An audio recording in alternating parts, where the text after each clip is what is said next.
नैतिकता ही काय फक्त खुंटीला टांगून ठेवायची गोष्ट नाही आहे. मित्रो, माझं नाव तुकाराम आई वडिलांनी ठेवलं. त्यावेळेस तुकाराम नाव येतं, आपल्यासमोर काय येतं? इंद्रायणीच्या काठी तुकाराम महाराजांनी आपले कर्ज खत ज्या इंद्रायणीच्या पाण्यात बुडवले, हा चेहरा आपल्या समोर येतो. संत तुकाराम, की ज्यांनी कर्ज दिले होते, ते व्यवसाय होता त्यांचा. अनेक वर्ष कर्ज केले, कर्ज दिले, कर्ज वसूल केले. चुकीचं होतं का? नाही. अगदी त्यांच्या काळात कर्ज दिले जायले, कर्ज दिल्यामुळं ते वसूल करणं, त्याचा धंदा करणं, पोटपाणी नेणं, आणि हा धंदा चालू राहिला. त्यांच्या वडिलांनी केला, त्यांच्या वडिलांच्या वडिलांनी केला, असे ते स्वतःही केले. पण अशी एक वेळ आली की त्यांना हा प्रश्न पडला. त्यांनी विराम घेतला. हे कर्ज वसूल करतोय, हे योग्य करतोय की अयोग्य करतोय, हा प्रश्नावरती विराम घेतला. त्यावेळच्या परिस्थितीनुसार कर्ज दिल्यानंतर कर्ज वसूल करणं, किंवा आजच्या डेटला सुद्धा बँका कर्ज दिल्यानंतर कर्ज वसूल करण्यानंतर, किंवा आपण दिलेला पैसा वसूल करण्यामध्ये नॉर्मल प्रश्नाचं उत्तर काय? योग्य. चुकीचं काही नाही. स्टँडर्ड प्रोटोकॉल आपण जे म्हणतो, SOP, स्टँडर्ड ऑपरेटिंग प्रोसिजर, तीच आहे. त्याच्यात चुकीचं काय?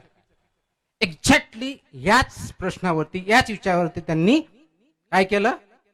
तर स्वतःला पॉज दिला, विराम घेतला, आणि उत्तर त्यांना आलं, आपण जे करतोय कदाचित लिगली बरोबर असेल, नैतिक दृष्ट्या ते अयोग्य आहे.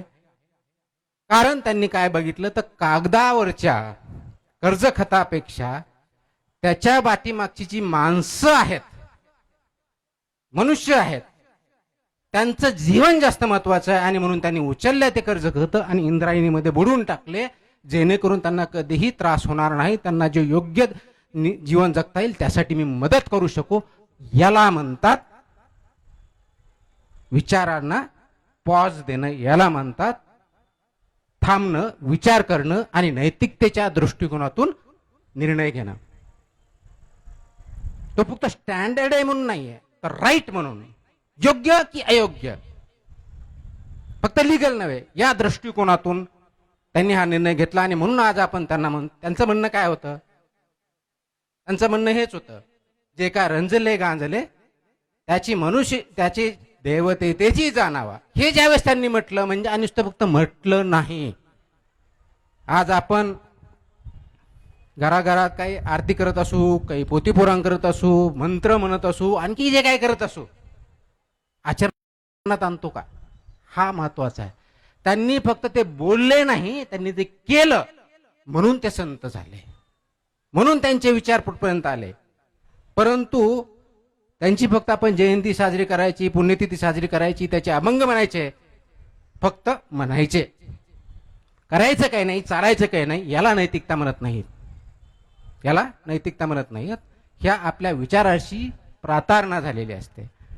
आणि म्हणून त्याच्यावरती न राहता त्यांनी हा विचार मांडला, आणि सर्वांना जे का रंजले गांजले त्याशी मनीषी जापुले तोची देव जाणावा, त्याच्यामध्ये देव बघितला, त्या दृष्टिकोनातून ते वागले, फक्त बोलले नाही.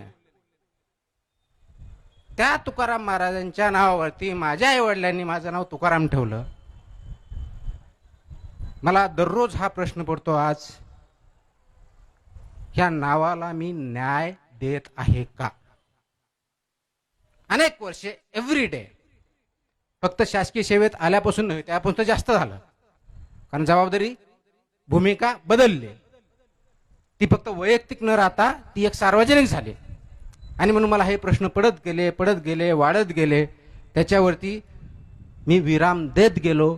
विराम देऊन मला जे करणं शक्य आहे ते करत राहिलो, करत आहे. परंतु मला हा नेहमी प्रश्न पडतो की मी या तुकाराम या नावाला न्याय देत आहे का, न्याय देऊ शकतो का?